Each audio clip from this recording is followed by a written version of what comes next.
for the next few minutes, I'm going to talk about dewormers for sheep and goats. And the things I'm going to go over are the drug classes that are available in Canada, things we have to think about with regards to withdrawal times, dosages that we use, precautions, how should we be giving these drugs, and then a little bit on what are the actual products and how are they effective against the different parasites. So to start with, there are 4 classes of drugs available worldwide. And what I mean by a class is that all the drugs that are in the one class, they all kill the parasite in the same way. So we have 4 different classes, so they all 4 act on parasites in different ways. So the first drug class are macrocyclic lactones. So here you have our ivermectin, our moxidectin, our aprinomectin, and our doramectin. These are available in Canada. We have the benzimidazoles, and here we have fenbendazole, and we have albendazole. And again, these products are available in Canada. Not necessarily for sheep and goats, I'll get to that. Then we have I always have a hard time saying this one, the imidazothiazoles, that's how I pronounce it at least, and it's levamisole. And it's off the market now, went off the market in, I guess, 2005, but it can still be compounded by a pharmacy, and I'll talk a little bit more about that too. And then we have the aminoacetonitrile derivatives, and this is the first new class of dewormer in 25 years. It's currently available in the UK, Australia, and New Zealand, but whether or not it will become available in Canada, or in North America, even just North America, that's anyone's guess. So for approved dewormers in Canada, we have 1, and it's in sheep. Okay, we have the ivermectin drench and the injectable. There's no dewormer anthelmintic approved for goats. So besides ivermectin drench and injectable for sheep, everything else is extra label. So when talking about extra label, we have to go through this, but you still have the option that veterinarians can prescribe extra label drugs licensed in other livestock species. So for example, in cattle, they can recommend a different route or a different dose. But again, by having this is with a valid vet-client-patient relationship. And what that means is that as a vet and with a valid VCPR, we shorten it to, that means that we assume responsibility that the drug is going to work so that it's effective, that the drug is, or the dewormer in this case, is effective, or that there's no animal safety issues. Again, there's no human safety issues, and that we can provide appropriate withdrawal time. So we take responsibility. How the tests we have available here in Canada, what our levels are that we will allow, and so we can get withdrawal times for products, not just dewormers, but antibiotics too. So if any of the vets here would like to have that chart, I have some available for them. So withdrawal times. Are meat and milk withdrawal times for sheep and goats the same as for cattle? Is that a no? Definitely not. Okay, that's good, because the answer is no. So drug withdrawal times are based on the maximum residue limit. Okay, so this is the allowable limit that the Canadian government will allow a product to contain. So that product would be meat or milk. So they base it also on scientific studies and what the testing we can do.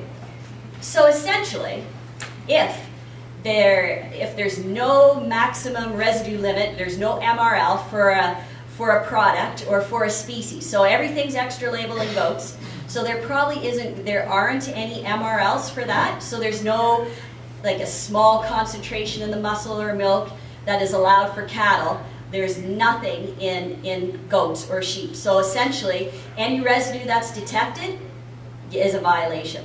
So because the MRL is 0 as opposed to 40, let's say for cattle.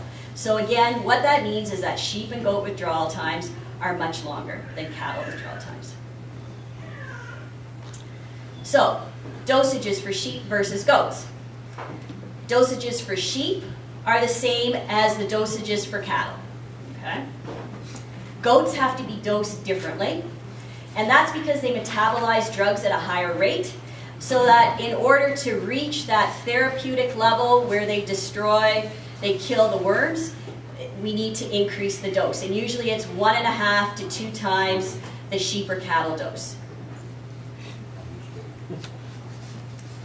A little bit again on dosages. More is not always better. So I have people say, well, if I have to give 5 mils of a product, why don't I just give 10 and I'll make sure that everything is cleared out. The problem with that is that you have too much drug left at a subtherapeutic level. So it's below you're essentially underdosing for a longer period of time. It might go up high for a bit, but then it goes below the level for a longer period of time, so you're underdosing. And what this can do is lead to the selection for genetic or for anthelmintic resistance. Also, all the different drugs that we have available to us, don't assume that if you use 5 mils of Ivomec that you're going to use 5 mils of fenbendazole, okay? So the dose, how you do it, it depends on the weight of the animal, the concentration of the drug, and also what the dose you're supposed to give. So usually that's fairly clear on the label, but then again, if you're dealing with goats, you have to multiply it by 1.5 to 2 times. And I'm going to go over which drugs do, which concentration, or sorry, which dose you need for goats versus sheep. Again, talk to your herd or flock vet about what options are best suited for your particular farm. Because even though you and your neighbor are right next door to one another, your management, your animals can be very, very different. So you need to make sure that you don't think what's good for them is going to be good for me. How should we give these anthelmintics or dewormers? You should not use a pour-on product as a pour-on for sheep and goats. Why? That's because it's not as well absorbed. So what you do is you end up underdosing these animals. Okay? Underdosing, you either get survival of just regular parasites or you get survival of the resistant parasites. You also shouldn't use pour-on products as drenches in sheep and goats. Let's face it, I think we all admit as vets, we've all tried this because we have such a limited amount of product available to us.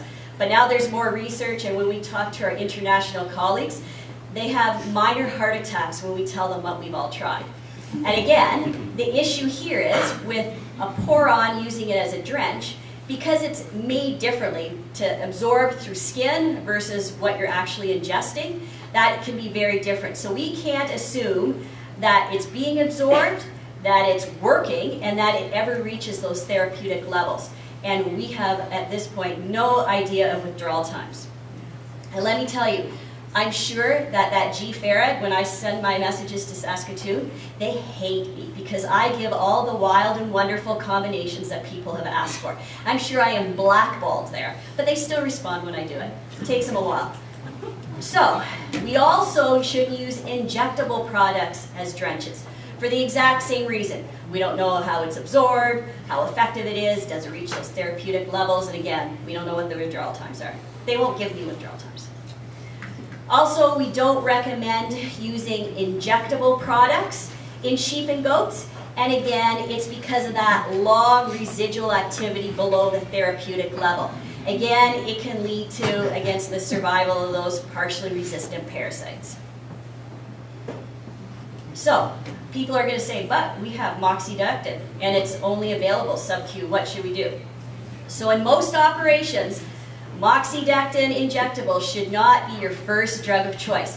I always say that this is our big gun. This is our one big drug that we have that is very powerful, that if we have if we start using this inappropriately, that we can get resistance to this very, very quickly. And then we're kind of stuck in between a rock and a hard place. Is that Cydectin? Yes. The question was moxidectin Cydectin? And actually, I'm going to hold up. I'll do that when I talk about each product. I'll make sure I say their trade name so that everybody understands. And the other issue with moxidectin is it very much likes to stay in fat for a long period of time.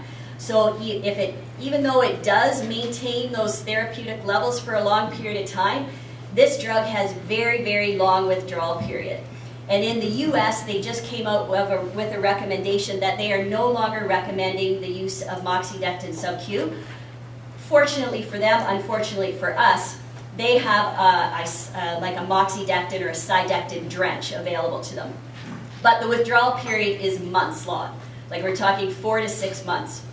And for a milk withdrawal time, it's even longer.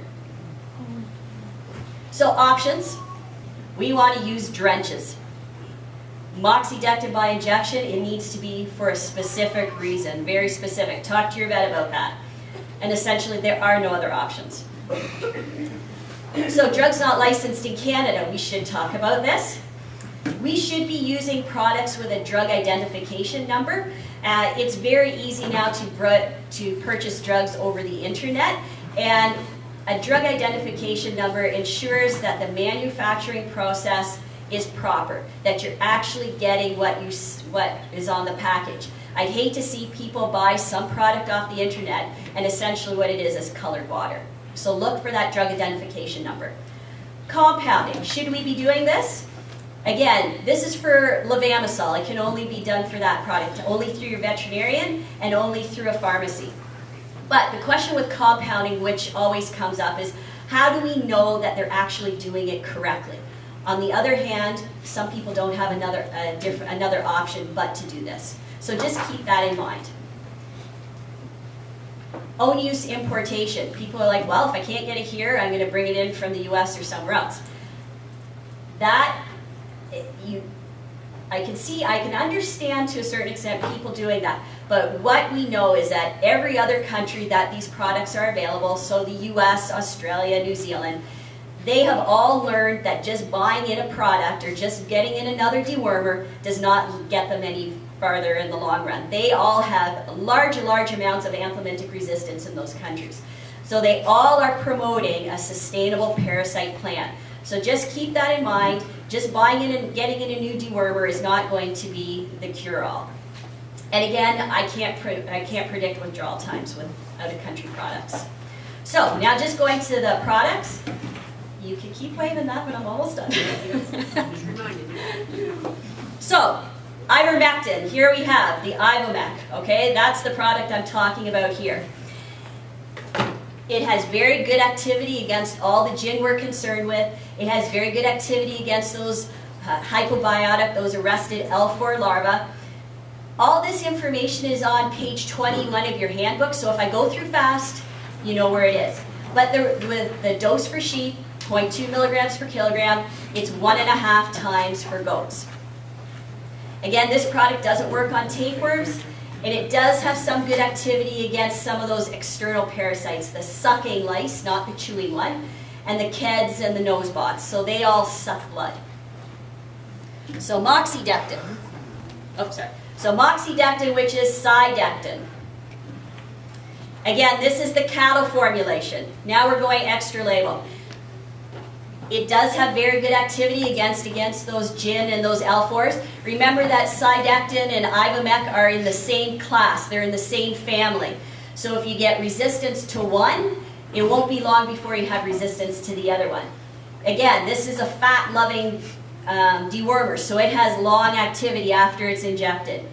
Again, with this one, this is the exception to your notes, in your notes.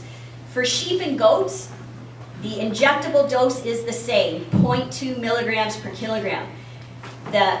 Or if you can get the sheep drench, the sheep drench for sidectin, that's the one that's 0.4 milligrams per kilogram. Not that I'm recommending its use all the time, but just so you know. Again, doesn't work on tapeworms. Again, it has some good activity against some of those external parasites. But again, when I had someone call up to me and said they were using sidectin every 2 weeks to treat chewing lice, I had a little heart failure there, right? Because all you're doing is you're underdosing, you're dosing too frequently. I'm sure that farm will have anthelmintic resistance. They did it, I think, 6 or 7 times within every 2 weeks. So I had a little meltdown there. Fenbendazole.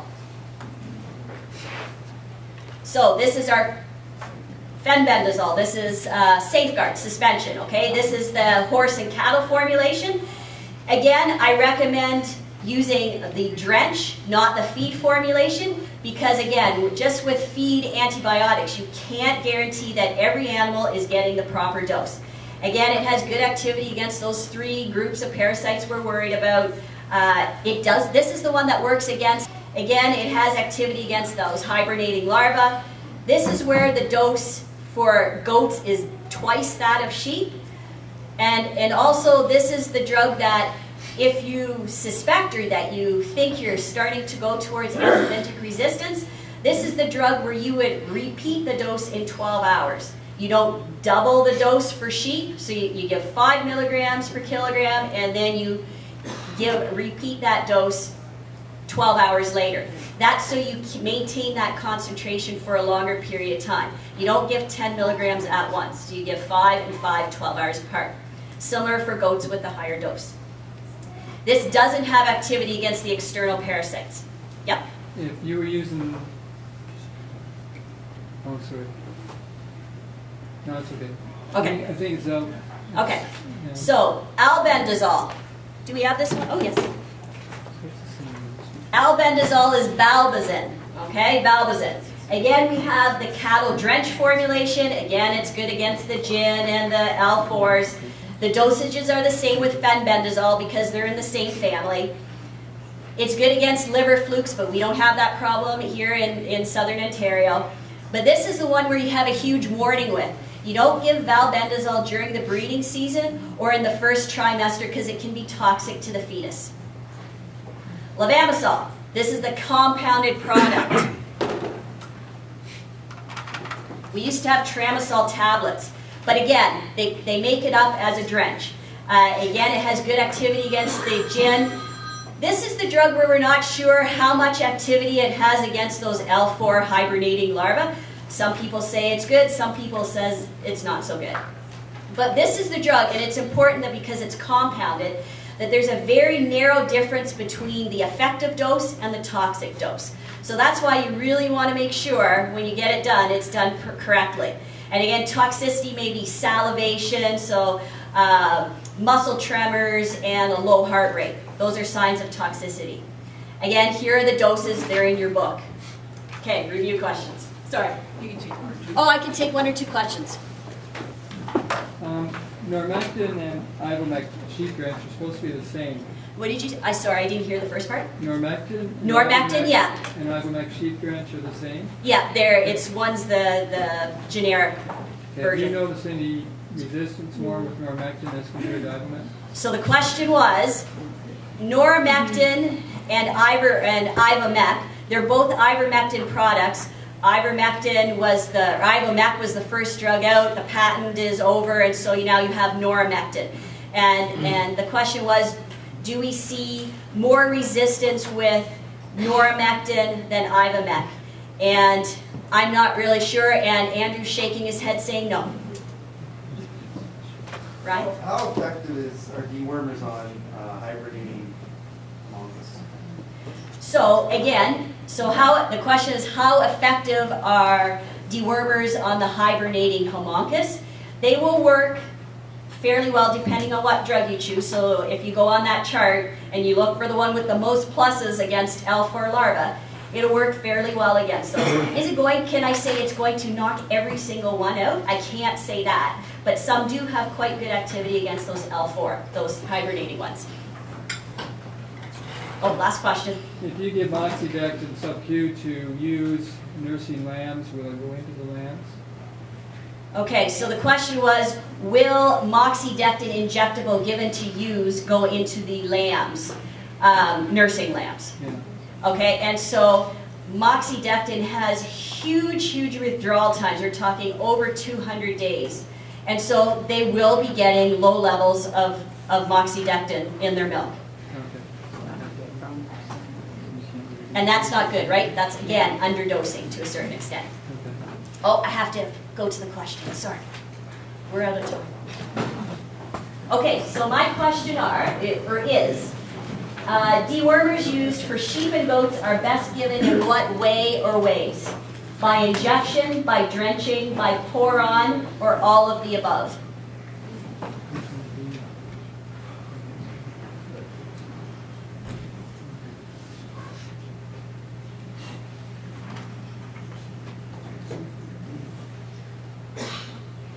The correct answer is by drenching. Correct. So injection, there's one person again. We're only using moxidectin by injectable, and not very many. That would not be my number one choice. Oops, I can't do that.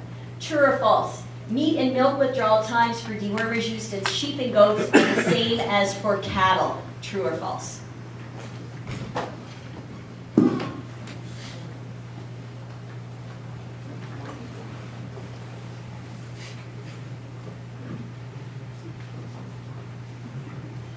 Correct answer is false. They are not the same as cattle. They are much longer, or not necessarily much all the time, but they are longer. So dewormer dosages for goats are the same as sheep, excluding moxidectin, before anybody decides to say anything there.